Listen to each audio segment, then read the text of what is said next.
Up next on the MARR Army Rock Show, only our second guest of the year, man. We're excited to have Zach from Kentucky band Picturesque with us. Now, we have them on their album Do You Feel Okay came out in 2020 and it has a song Attention, which, to be corny, got our attention a whole lot. But Zach, welcome to the show. Hey, man, thanks for having me.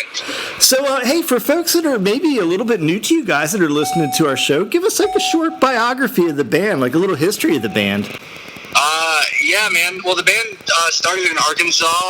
We started writing music actually around 2012, and I'm in like a venue and a recording studio, and the other guys were in a different band with a different, very similar lineup to what we have now, actually. But I was originally drumming in the band, and we had Jordan, our bass player, was originally playing guitar in the band, and we started writing music, and then I had a job opportunity to move away, and the guys were kind of sick and tired of Arkansas, so we all like collectively moved down to Texas, and I guess that's where we like quote unquote got some traction, discovered, whatever you want to call it, and we hooked up with our manager Billy, and from there we just started writing a record. I think we actually debuted the band in like very late 2014, early 2015, but we had been like kind of prepping for almost 3 years prior to that.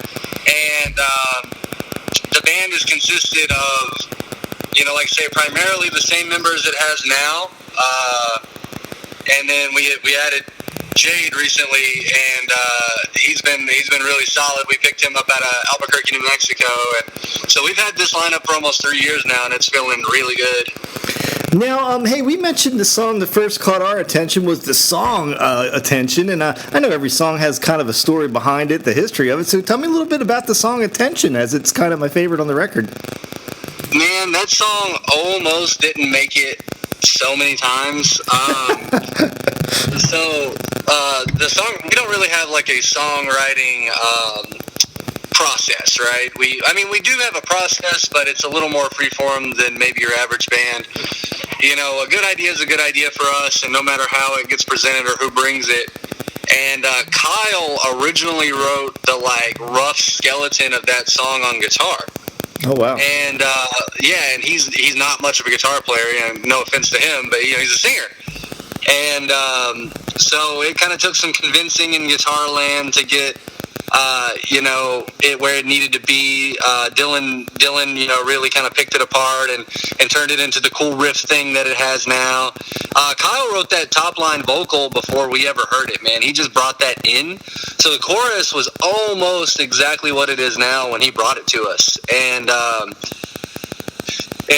so it was actually one of the last songs we finished on the record. We had so much trouble working on that song. The bridge, we just couldn't figure out a bridge for it. And I said, here's what we're going to do. We're going to go to, we have this like splice sample thing. We have a big sample pack. Yeah. And I said, we're going to find the most obscure, ludicrous thing, and we're going to slam it in there, and we're going to get the creative juices flowing.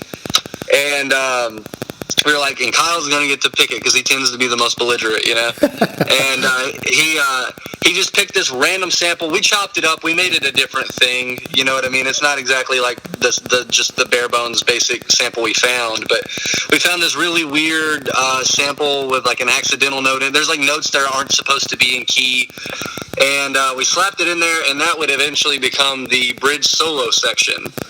And, it was like one of the last songs we finished vocals on. We fought so hard on that song to finish it, and I'm really pumped about the way it came out. Now, another song I wanted to ask you about that I was drawn to way down at the end of the album is a song called Day by Day. And I like the tune, and maybe you can't answer this. Like, I'm not sure who wrote it specifically. I wanted to know if you had somebody in specific in mind in that song, or if there's a story behind it lyrically, I guess. Yeah, man. So Kyle and I always write all the lyrics for all of our songs, typically. We're writing some new songs now. We use co-writers for sure. But it's funny you mentioned those two songs specifically, because those two songs were the hardest two to write. and they were two that we finished on like the last couple of days. Like we were literally, like our studio time ran over by a few days, and we were literally wrapping those songs up in overtime, basically. And it almost didn't get done either.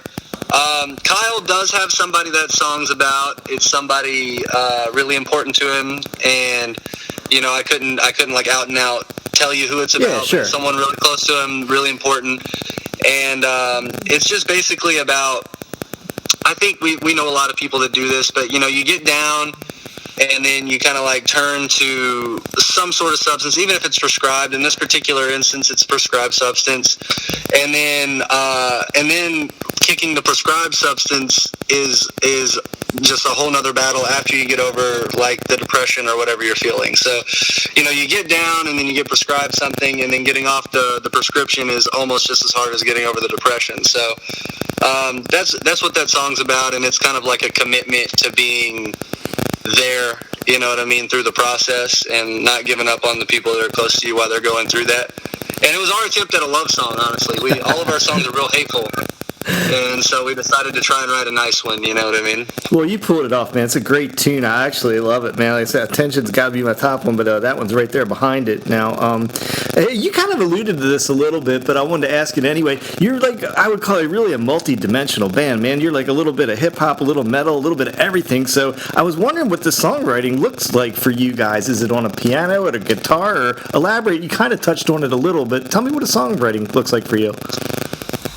Man, it just depends. Like I said, we like to kind of keep we almost have a no process is the best process.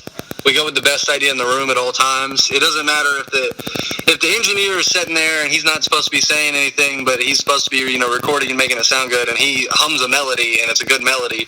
We're gonna go off of that. And so whatever the best idea is in the room, always, no matter who brings it. And we're actually writing right now through coronavirus, you know what I mean? Mm-hmm. And the songwriting process now is completely different than it was on that record. That record took us about 2 years to write.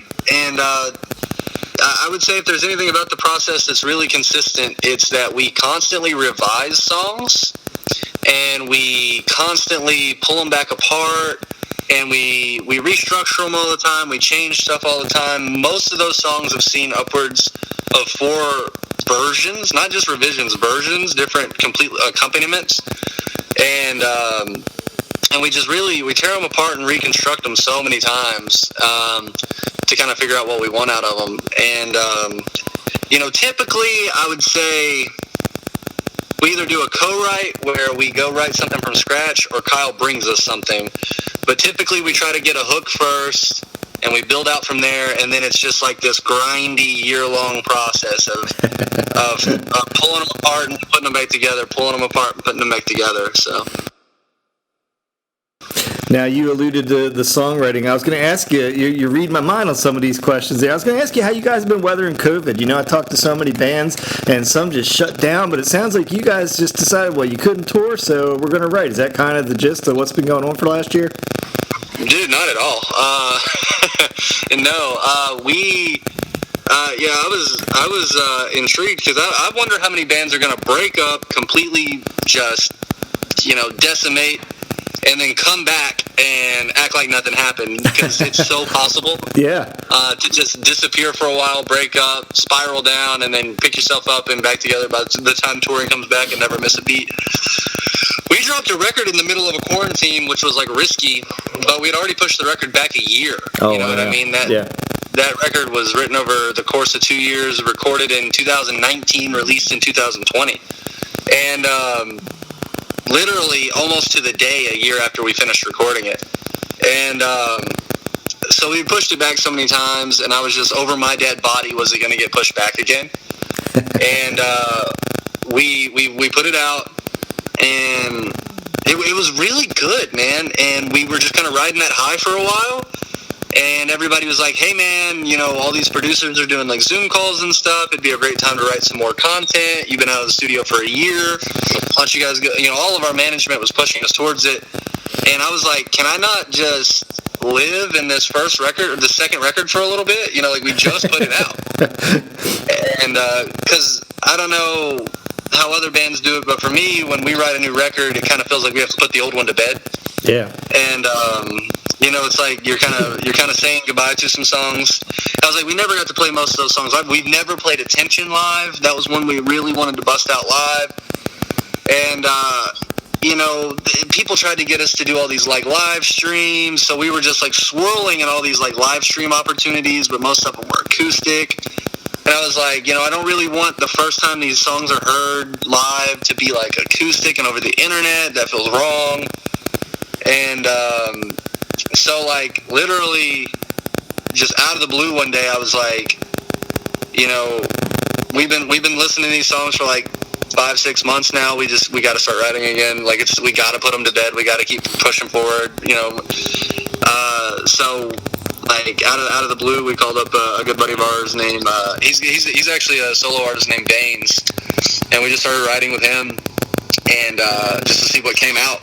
And so we're neck deep in the writing process right now for whatever's next. I don't even know what it is, you know what I mean? But we're just aimlessly writing right now.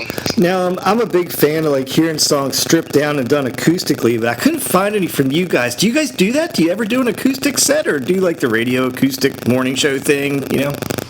Yeah, of course, man. We've got some stuff out there. We actually have 6 original songs with acoustic versions. So, you know, I guess we'll have to take it up with the YouTube algorithm out there. But we normally, what we try to do, man, is we try to do, like, exclusive stuff. So what we'll do is, like, we bought a van one time, right? Yeah. And we were like, we need money for a van.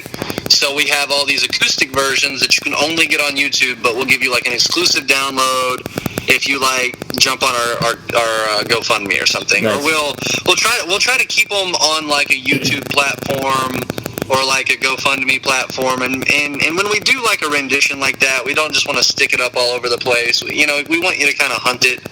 So it's probably really dumb, but we typically try to keep those a little bit of a secret. But yeah, we have 5 or 6 songs that are original works that we did, and then we did some acoustic versions of some pop songs.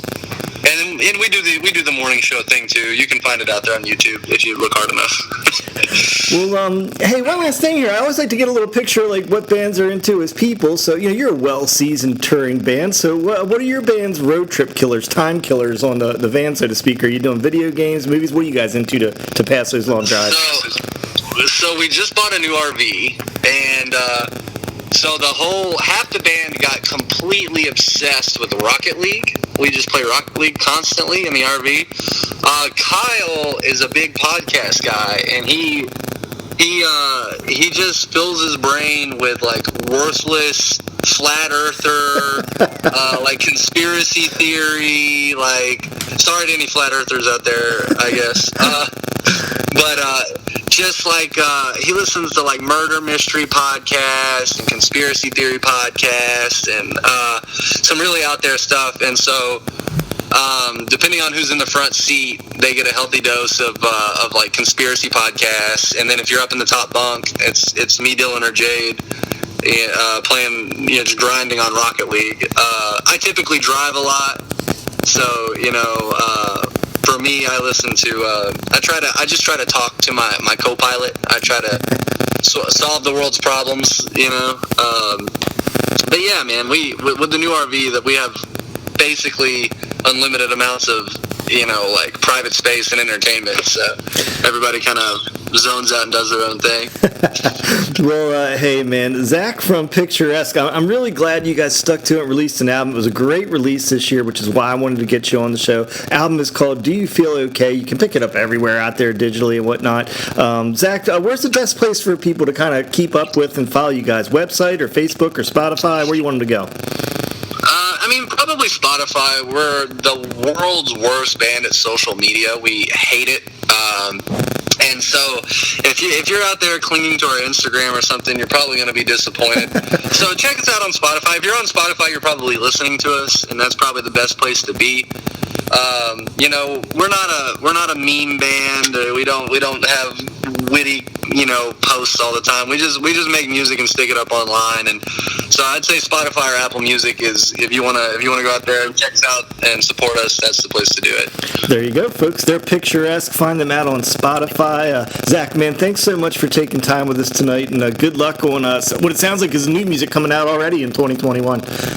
Yeah, it's a secret though. Not anymore.